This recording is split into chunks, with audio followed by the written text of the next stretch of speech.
about freedom and bodily autonomy? What about freedom and making choices for yourself about your own body? I'm Laura Siemens, and this is the Euthanasia Debate. So here's the question I'm answering today. Shouldn't people be allowed to make choices about their own body and their own life? What about freedom? So the person who asked this question obviously knows me well. I'm a huge believer in limited government, and I believe that freedom to make choices about our own lives is essential to a free country. I lean heavily towards libertarianism, so my stance on abortion and euthanasia can seem contradictory to this belief. You can hear my answer to the abortion side of this argument in my video series, The Abortion Debate. In this video, I'm going to talk specifically, going to answer the question about euthanasia and making choices about our own bodies. I actually don't believe that any rational, humane person believes that people should have the right to make choices about their own body when it comes to death. And you might think that you do, but let me just explain to you that you probably don't. Imagine you're at a hospital. A beautiful young 25-year-old girl comes into the hospital and she has an appointment with a doctor. She tells the doctor her fiance has just left her and she has a broken heart. She can't imagine going on. She knows her life will never be the same. And she just can't bear the thought of going and talking to her friends and her family and telling them this. She can't do it, and she wants to be euthanized. She wants to kill herself and she needs her doctor's help. I'm going to guess you would not want the hospital to inject this woman with poison and kill her. None of us want to live in a society where this situation is possible. Now imagine you're in a hospital and a 25-year-old girl comes in and she's in a wheelchair and her head kind of droops to the side. She has MS and she meets with her doctor. She says, I feel like I'm never going to be married. I'm never going to find somebody, a significant other. I just feel like my life isn't worth living and I just don't want to live like this anymore. I want to kill myself and I need your help.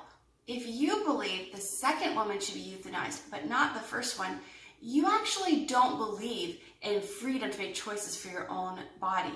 You believe that some lives have more value than others, and that's just not okay. The first woman, we would say to her, wow, your life has so much value. In fact, your life has so much value that even though you can't see the value right now, we see the value, and so we are going to not allow you to kill yourself. And then we're going to show you the value that your life has until you agree with us that your life has value and you no longer want to kill yourself. The second woman, if you believe that they should be euthanized, you're saying, I agree with you. Your life has no value and it's not worth saving. We cannot allow our society to tell people that live with disabilities and difficulties that their lives have no value, while lives with abilities do have value and are worth saving.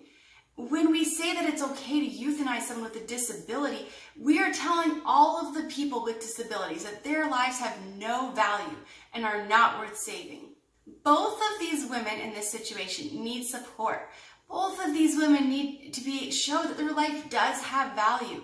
Both of these women need encouragement and love. Neither of these women need to be killed. Mark Davis is a writer and a speaker with Human Life Matters. I'm going to read to you a letter that he wrote to his doctor. Mark also has MS, and he understands that at times living with this disease can lead to depression. So Mark wrote this letter and he wanted it added to his file for his doctor and for any future doctors. Listen to me, listen here as I read this letter. I can hardly bring myself to write these words, but a dark reality requires it. I'm referring to legalized assisted suicide. Should I ever request suicide, I want you to refuse to help me. Presume that I'm speaking out of depression or that MS has begun to affect my mental state. I would not make such a request in my right mind. If in your judgment I'm suffering from depression, give me the counseling I need, protect me from myself, protect me from others who would take my life before my natural death. I have such a deep respect for you and for the proper application of your profession. I would not ask you to stop being my healer and become my killer unless my mental state was impaired by depression or disease. See, Mark Davis has a fear that he will become depressed or that his mind will not work at the full capacity and he'll be killed by his doctor. This is a fear that comes when as a society we stop valuing life.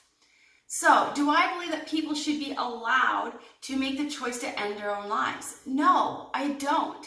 I believe that if somebody wants to end their own lives, it's our responsibility to show them that their life has value.